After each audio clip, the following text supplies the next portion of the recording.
The New York City Mayor Eric Adams facing at least now 4 federal investigations related to bribery, fraud, and other allegations, prompting questions, of course, about whether there is now a vacuum of leadership in the day-to-day governance of this city, the most populous in the U.S. For a look at how this crisis could impact the city's business community, I want to bring in Kathy Wylde. She's the president and CEO of the Partnership for New York City, a nonprofit comprised of the city's business leaders and major employers. Good morning to you. So this is a wild situation, if you will. It's crazy.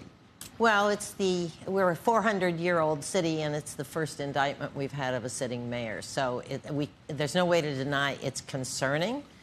And I think we had 24 hours of panic when everybody read the indictment. Right. And then I think that we saw that the actions were being taken by the mayor and the governor. Fortunately, we currently have a mayor and governor that have gotten along, and they've worked together.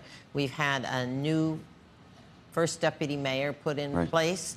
And so things are running. The city has 330,000 employees, and we've got, we've got a few problems, but for the most part. But you seem not panicked then at all. Do you think this is going to be fine? Do you think that he should stay in this job?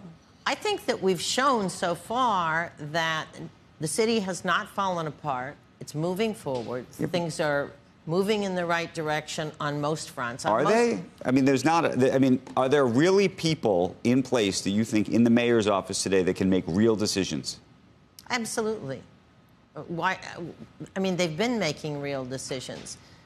The mayor calls the policy shots, no doubt about that. The mayor is critically important.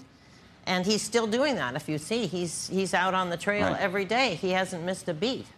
So this is a very interesting position. So you're very supportive of this mayor, even though he's been indicted. We have supported this mayor's policies. He came into office with a message that was very much pro-growth, pro the city moving forward. Is one of the reasons that you're supporting him a fear that if he were not the mayor, that the type of person who would be in that role would be less business-friendly?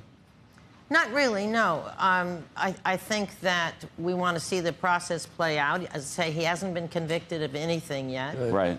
And the city is managing. If things were to fall apart, it would be different. If all of a sudden... I guess my question is, yes, look, I live in the city. Things have not fallen apart in the last 2 or 3 weeks. The question is not, to me, whether it falls apart in 2 or 3 weeks. It's what happens in 3 months and 6 months from now, right? And what that impact is and whether the city and businesses in the city should be preparing for the kinds of decisions, economic development oriented decisions and other safety decisions and all sorts of things when you have all these deputies who who don't want to work for this mayor or can't work for this mayor or for whatever, there are real issues here. There's a good professional team in City Hall, and they've been there really from the beginning. And so I work with these folks, and I've worked with them in past administrations. Many of them are veterans of multiple administrations, going back to Mayor Bloomberg or even earlier. Well, the professionals maybe, but by the way, people inside the partnership have been complaining for years to this mayor about the group of people he even has around him already. Well, that's a different issue. Well, but so those people are being complained about. You'd think that if they're not even in the role, that means there's nobody there to actually make the final decision. Well, I think in the last period of time, most of those people are gone. Right. I'd like to defend the mayor. Go for it. I have the inclination to defend him, but you do.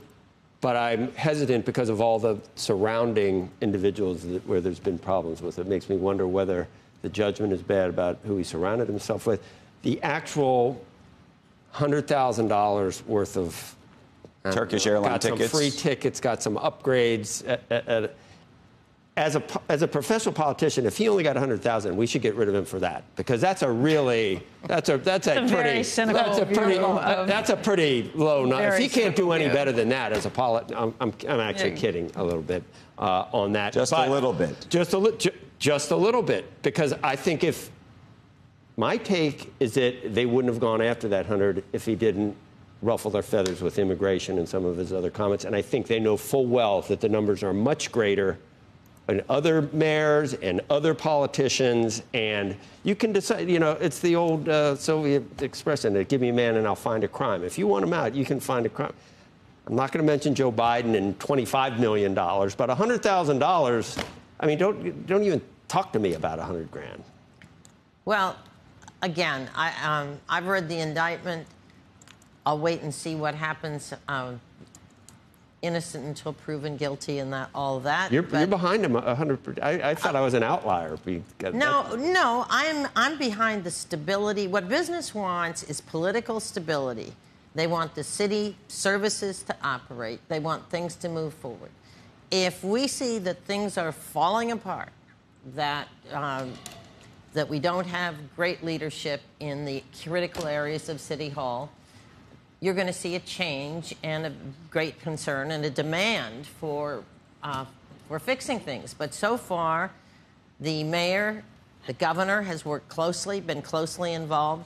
Things are on a good track in terms of cleaning house in City Hall for where the problems were perceived to be, and making sure that good people are in place. And by the way, this administration is filled with good people from the beginning, and I can laundry list them, who are solid, who are professional. Maria Torres-Springer, who just came in as first deputy mayor. I met her when she came to work at the beginning of the first Bloomberg administration. Right. And she's been there regularly ever since.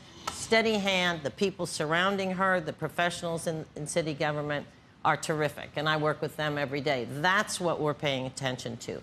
Is the garbage getting picked up? Are we going in the right direction on crime statistics? Are we moving forward on city policies?